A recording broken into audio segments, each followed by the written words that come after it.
mpivady moa zany a mandaingy a zay mpivady hoe tsy miady eo tokantrano nefa koa nefa na izany azy dia misy misaraka na miady misy nefa tsy misaraka na dia miady azy dikan'izany dia misy zany mandefitra ny ray ka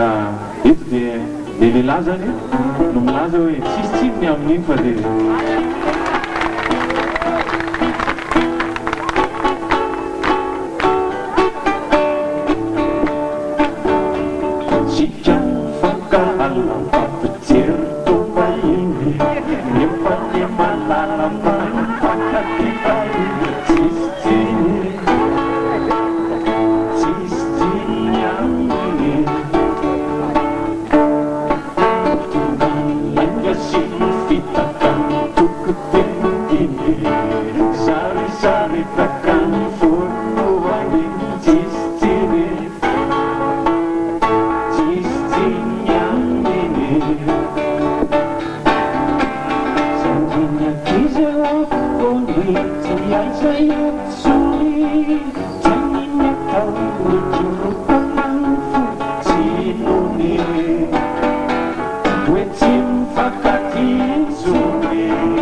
Zaza,